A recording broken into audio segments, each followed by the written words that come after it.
তৃণমূল জামানায় বিজেপি করার অপরাধে নজিরবিহীন অত্যাচার বেহালার পণ্যশ্রীতে অন্তঃসত্ত্বা মহিলাকে পেটে লাথি, প্রাণনাশের হুমকি থেকে বাড়ি ঘর ভাঙচুর। কাঠগড়ায় প্রাক্তন কাউন্সিলর অঞ্জন দাস ও তাঁর সহযোগী ভোলা সরকার। গ্রেফতারের পর অঞ্জন দাসকে স্বাস্থ্য পরীক্ষার জন্য বিদ্যাসাগর হাসপাতালে নিয়ে যাওয়া হলে সেখানে উত্তেজনা ছড়িয়ে পড়ে। হাসপাতালের বাইরে সাধারণ মানুষ এবং বিজেপি কর্মী সমর্থকেরা পুলিশের গাড়ি ঘিরে বিক্ষোভ দেখান এবং চোর চোর স্লোগান দিতে থাকেন। পরিস্থিতি উত্তপ্ত হয়ে উঠলেও পর্ণশ্রী থানার পুলিশ দ্রুত হস্তক্ষেপ করে পরিস্থিতি নিয়ন্ত্রণে আনে। আর এটা অত্যাচারটা আমাদের হয়ে আসছে 2020-তে তো মর্মান্তিক ঘটনাটা ঘটেছে আমার ওয়াইফের সাথে। 2018 বাবাকে এত অত্যাচার করেছে, বাবা হ্যাঙ্গিং হয়ে গেছিল, গলায় দড়ি পর্যন্ত দিয়ে দিয়েছে। আমরা যেন প্রতিনিয়ত খুব অপরাধ করে ফেলেছিলাম এখানে। অন্য বাবা বিজেপিটা করতো, বিজেপির বুথ প্রেসিডেন্ট ছিল 129 নম্বর ওয়ার্ডে 109 নম্বর পার্টে। খুব অপরাধ করে ফেলেছিলাম আমরা।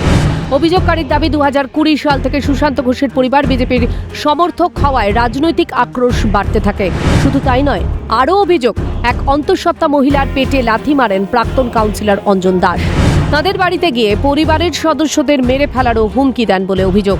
এই ঘটনার পর থেকে গোটা পরিবার চরম মানসিক অবসাদের মধ্যে পড়ে যায়। এমনকি এই মানসিক চাপ সহ্য করতে না পেরে অভিযোগকারী বিজয়া ঘোষের শ্বশুর আত্মহত্যার চেষ্টাও করেছিলেন বলে অভিযোগ। আরো অনেক সাঙ্গপাঙ্গ সবাই আছে। তো হঠাৎ আমাদের বাড়িতে বাঁশের লাঠি, লোহার রড, ধারালো অস্ত্র নিয়ে আমাদের বাড়িতে প্রবেশ করে। ঢুকেই আমার শ্বশুর মশাই সুব্রত ঘোষকে উনি খোঁজেন, কেননা আমার শ্বশুর মশাই সেই সময়কার 129 নম্বর ওয়ার্ডের 109 নম্বর বুথে বিজেপির বুথ প্রেসিডেন্ট ছিল। শ্লীলতাহানি করলো। এমনকি আমি তাদেরকে বলছি যে আমি তখন 8 মাসের অন্তঃসত্ত্বা, আমি হাত জোর করে আকুতি মিনতি জানাচ্ছি, আমার কোনো কথা তোয়াক্কা না করে আমাকে বুকে পেটে লাথি মেরে চুলের মুঠি ধরে রীতিমতো শুইয়ে ফেললো। তারপরে মারধর শুরু করে দিল। গুন্ডা সাফ করার প্রসঙ্গে বিজেপি নেত্রী শ্যামলী বিশ্বাস পরিষ্কার জানিয়েছেন, ঝাঁটা হাতে গুন্ডা সাফ করা হবে। শুভেন্দুদা আমাদের মাননীয় মুখ্যমন্ত্রী পশ্চিমবঙ্গের, শুভেন্দুদার নেতৃত্বে আমরা লড়বো। এই পশ্চিমবঙ্গের গুন্ডা দমন নীতি, এই সমস্ত গুন্ডাদের দমন করব, ঝাঁটা দিয়ে জঞ্জাল সাফ করব।